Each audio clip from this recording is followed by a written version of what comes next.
আসসালামু আলাইকুম রহমতুল্লাহি আবরাকাতুহ। সম্মানিত সুধী, সকলকে শুভেচ্ছা এবং অভিনন্দন জানাচ্ছি।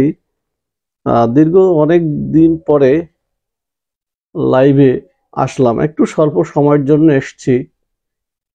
10:55 বেজে গেছে অলরেডি। বেশি সময় নেব না, সংক্ষেপে দু একটি কথা বলেই ছেড়ে দেব।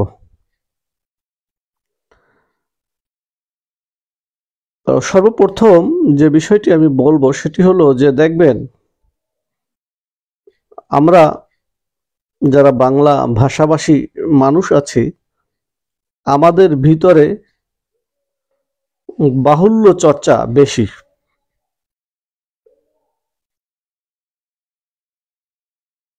বাহুল্য চর্চা বেশি, সেটি বিভিন্ন জায়গাতেই আছে। বাহুল্য চর্চা যে কেন বেশি, সেই দিকে যদি আপনি তাকান, কেন বেশি সেদিকে যদি আপনি তাকান, তাহলে দেখবেন যে আমাদের অল্প বিদ্যা ভয়ঙ্করী একটা বিষয় আছে। সে কারণে আমাদের বাহুল্যতা বেশি, যেটাকে ইংলিশে একটি প্রবাদ বাক্য আছে যেটি আপনারা অনেকেই জানেন, যে a little learning is a dangerous thing, অল্প বিদ্যা ভয়ঙ্করী। তো আমরা বাংলাদেশি মানুষেরা এই যে বাহুল্যতা বেশি দেখাই, বাহুল্য চর্চা বেশি করি, সেই যে বাহুল্যতা, দেখবেন বাহুল্যতার অনেকগুলি পরিচয় বিভিন্ন জায়গাতে আছে।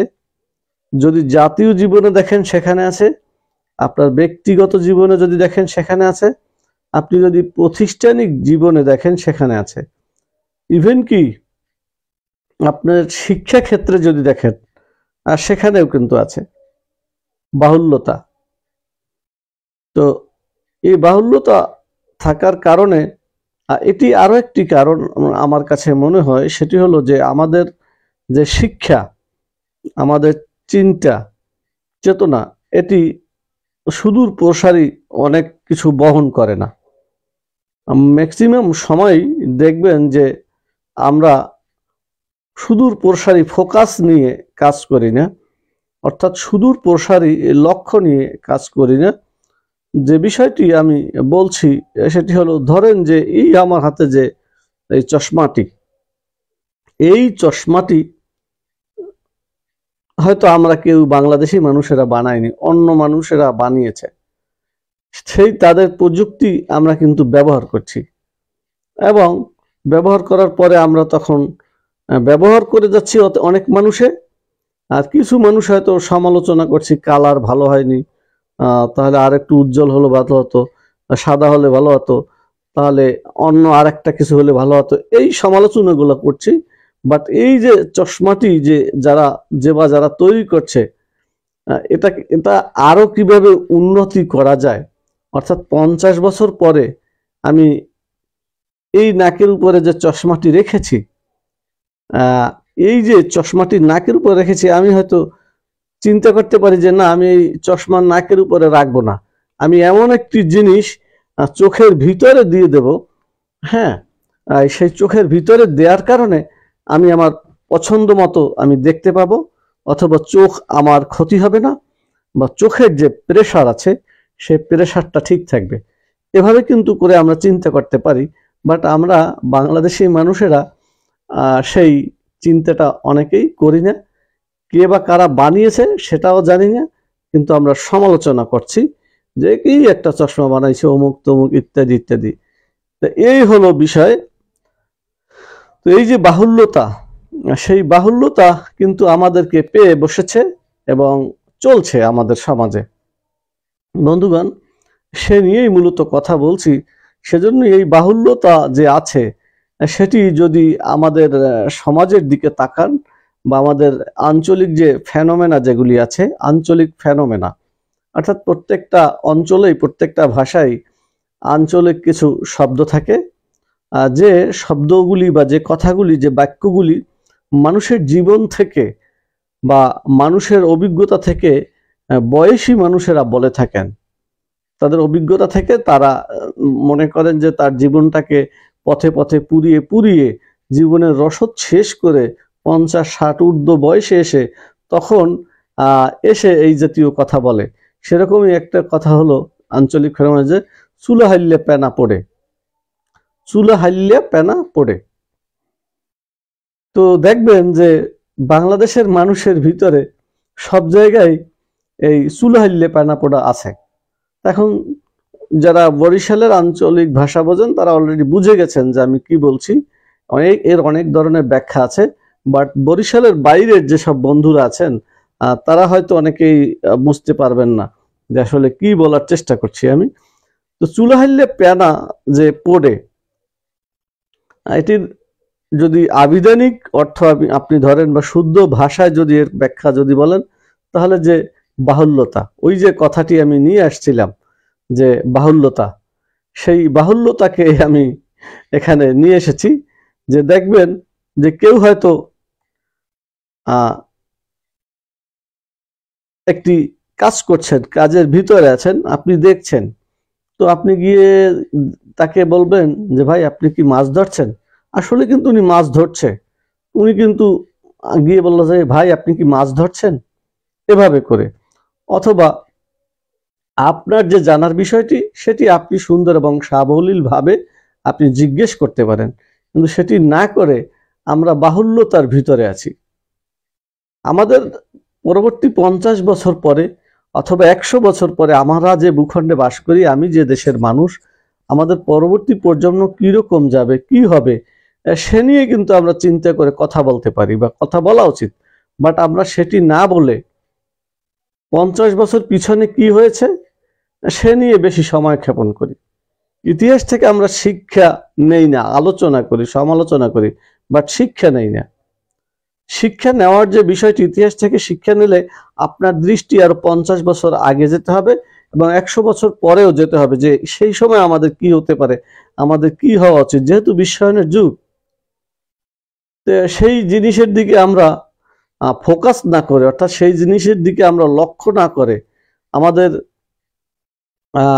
দৃষ্টিপাত না করে আমরা সমসাময়িক বিভিন্ন বিষয় অথবা পুরানো বিষয়ের প্রতি আমরা বেশি পরিমাণে লেগে থাকি, অর্থাৎ আমরা চুলা হাইলিয়া পেনা পড়ি। যে কারণে আমাদের এই জাতির চিন্তা চেতনা এবং জ্ঞানের উৎকর্ষ সাধন তেমন হয় না। অল্প কিছু মানুষের হয়, বেশি মানুষের হয় না। অল্প কিছু মানুষের হয়, বেশি মানুষের হয় না। তো যাই হোক বন্ধুগণ, এই বিষয় নিয়েই মূলত আজকে আমি কথা বলছি যে চুলা হাইলিয়া পেনা পড়ে, এ বিষয় নিয়ে আমি কথা আজকে বলছি। আসুন আমরা আমাদের দেশকে সকলকে ভালোবাসি, দেশকে ভালোবাসে দেশকে গড়ার লক্ষ্যে সুন্দরভাবে আমরা সকলে মিলে কাজ করি। শুধু চুলা হাইলিয়া পেনা পড়লে কিন্তু হবে না, আপনাকে সুন্দরভাবে সাবলীলভাবে কংক্রিট চিন্তা ভাবনা নিয়ে কিন্তু কাজ করতে হবে। শুধুই যদি আপনি চুলা হাইলে পেনা পড়েন তাহলে কিন্তু হবে না। বন্ধুগণ, এই চুলা হাইলে পেনা পড়া যে বিষয়টি, সেটি কিন্তু শুধুমাত্র দেশীয় রাজনীতিতে আছে ব্যাপারটা তা নয়।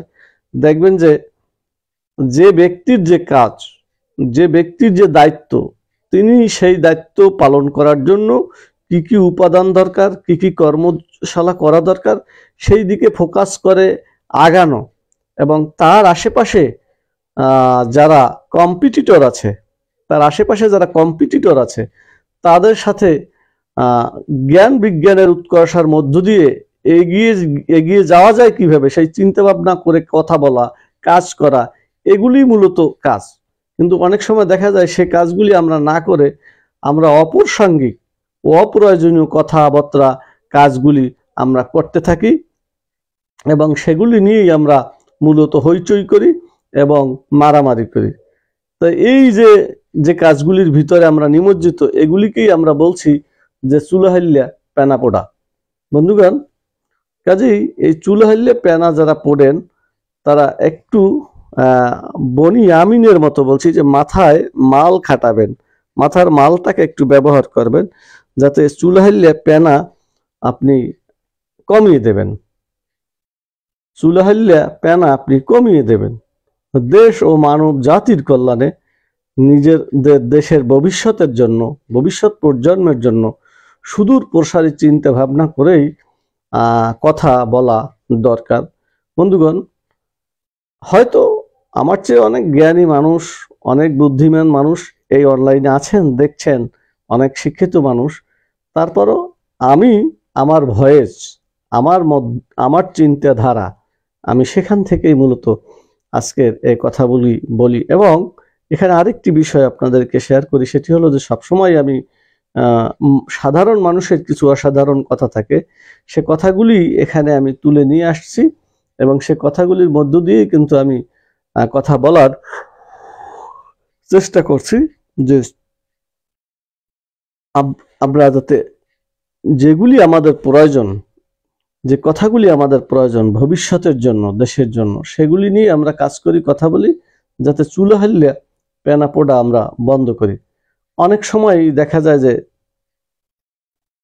কোনো স্কুল, কলেজ বা শিক্ষা প্রতিষ্ঠানেও দেখবেন যে যেখানে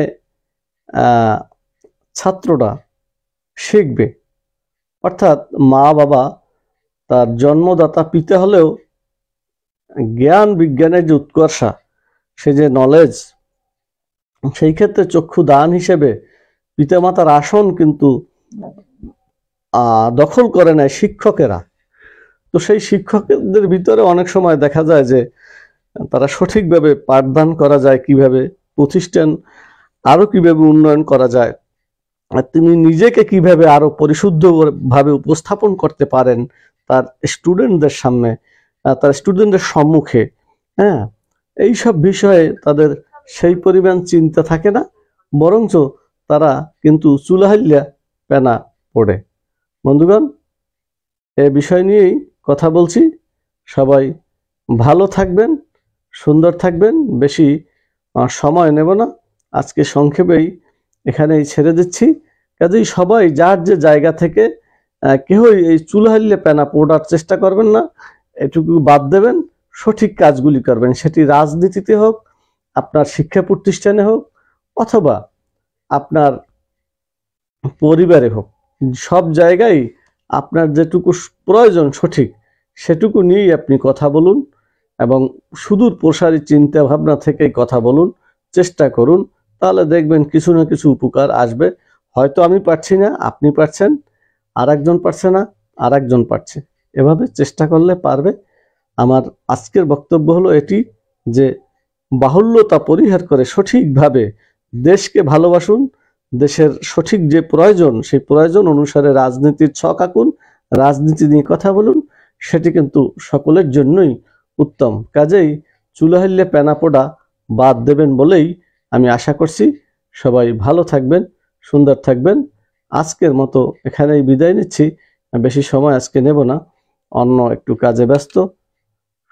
সবাই ভালো থাকবেন, সুন্দর থাকবেন। আসসালামু আলাইকুম ওয়া রাহমাতুল্লাহি ওয়া বারাকাতুহু।